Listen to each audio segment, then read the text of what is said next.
Welcome to sleepy classes. And as you all know, government of India ने VPN को लेके नए rules जो हैं वो निकाल दिए हैं। एंड जो वीपीएन प्रोवाइडर्स हैं उनको कुछ चेंजेस लेके आने की अब ज़रूरत है। एंड साथ ही साथ जो वीपीएन यूजर्स हैं उनको भी कुछ चीज़ों को अब ध्यान में रखना ज़रूरी है। सो लेट्स गेट स्टार्टेड कि क्या है। सबसे पहले हमें जानने की ज़रूरत है कि वीपीएन है क्या। VPN stands for virtual private network. तो अब जैसे हम नॉर्मली इंटरनेट यूज़ कर रहे हैं अपने डिवाइस से डायरेक्टली हम एक्सेस कर लेते हैं अपने इंटरनेट को, तो वो जो सारी एक्टिविटी है उसे गवर्नमेंट इंस्टीट्यूशंस या जो भी हमारे प्रोवाइडर्स या इंस्टीट्यूशंस होते हैं वो इजीली ट्रैक कर सकते हैं अलॉन्ग विद कि हमारी लोकेशन क्या है।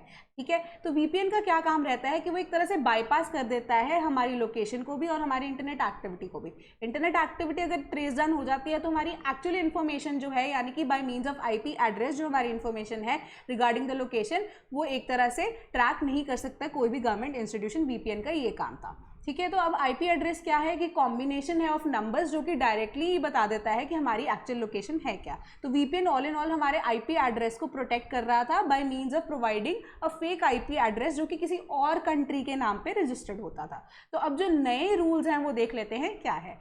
तो अब सर्टेन जान लेते हैं क्या है। Certain is Indian computer emergency response team, जो कि ये सारी की सारी चीज़ों को ध्यान में रखेगी। एंड इसे इस्टेब्लिश किया था 2004 में under the ministry of information and technology. तो अब जितना भी ऑल इन ऑल देख रेख वाला मॉनिटरिंग वाला काम है वो सर्टेन ही करेगी। अब जो नए रूल्स हैं उसके अकॉर्डिंगली क्या है कि जो गवर्नमेंट ऑफ इंडिया ने ये प्रोवाइड किया है कि लॉगिंग इन जो सर्विस है वो मैंडेटरी कर दी जाएगी। कि जो कुछ वीपीएन्स हैं वहाँ पे लॉगिन आपको करने की जरूरत नहीं थी, बिल्कुल ही फ्री होते थे। You just had to click on it कि आपका वीपीएन जो है एक्टिवेट हो जाता था। बट अब लॉगिंग इन सर्विस जो है उसे मैंडेटरी कर दिया है, यानी कि आपको अपना email ID and password and all will be mandatory for you कि अगर आपको वीपीएन यूज करना है तो आपको प्रोवाइड करना ही पड़ेगा। इसके अलावा कुछ और इन्फॉर्मेशन, यानी कि आपका ईमेल एड्रेस हो गया, आपका इवन पिन कोड हो गया, आपका एड्रेस हो गया, इवन आपकी कार्ड डिटेल्स एंड ऑल, वो सब कुछ रिक्वायर्ड होंगी अब आपको कि आपको वो सेव करना पड़ेगा अगर आपको वीपीएन यूज करना है। सो ऑल इन ऑल अब जो वीपीएन प्रोवाइडर्स है उनको ये इन्फॉर्मेशन स्टोर करके भी रखनी पड़ेगी for up to 5 years। And साथ साथ कि आपने ऑनलाइन जो भी काम किया है वो भी उन्हें सेव करके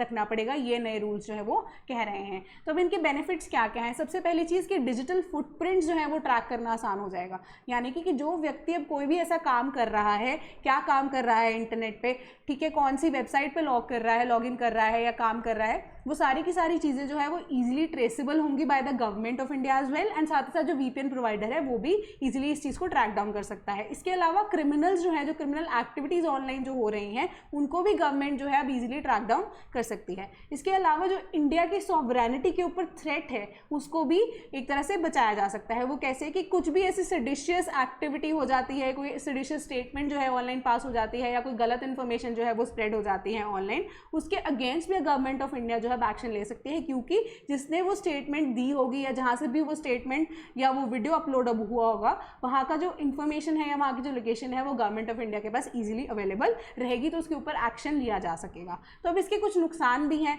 सबसे पहली चीज़ की प्राइवेसी कंसर्न्स है कि गवर्नमेंट ऑफ इंडिया के पास तो सारी हमारी प्राइवेट इन्फॉर्मेशन रहती ही रहती है, बट अब जो वीपीएन प्रोवाइडर्स हैं तो उनके पास भी हमारी प्राइवेट इन्फॉर्मेशन जैसे कि हमारा पिन कोड, एड्रेस, एरिया वगैरह सब कुछ ऑलरेडी उनके पास अवेलेबल होगा। तो इन द लॉन्ग रन हो सकता है वो इस इन्फॉर्मेशन का मिसयूज़ कर सकें। इसके अलावा गवर्नमेंट जो है वो भी इस इन्फॉर्मेशन को मिसयूज़ कर सकती है, क्योंकि वो हमारा ट्रैक तो रखेगी अब सारी की सारी गवर्नमेंट, है ना, कि क्या काम हम कर रहे हैं ऑनलाइन, क्या नहीं कर रहे हैं। सो एज अ रिजल्ट जो पॉलिटिकल एजेंडाज होते हैं पार्टीज़ के, तो वो उसको ध्यान में रखते हुए गवर्नमेंट इसे मिसयूज़ भी कर सकती है। इसके अलावा यूज़ ऑफ डार्क वेब हो सकता है बढ़ जाए। तो वेब के 3 लेयर्स रहती हैं, surface web, deep web and dark web. Surface web पे भी नॉर्मल जो हम अपना सर्च कर रहे होते हैं नेट के ऊपर, दैट इज़ बिल्कुल क्लीन स्लेट वाली चीज़ें हम वेब यूज़ कर रहे हैं। इसके अलावा डीप वेब में हमारे जितने भी आईडी, पासवर्ड, जितने भी हमारी प्राइवेट इन्फॉर्मेशन है वो सेव होती है। यहाँ पे गवर्नमेंट है उनका एक्सेस ईजिली रहता है। इसके अलावा dark web is an area जहाँ पे कोई भी गवर्नमेंट का एक्सेस नहीं रहता, इलीगल एक्टिविटी वहाँ पे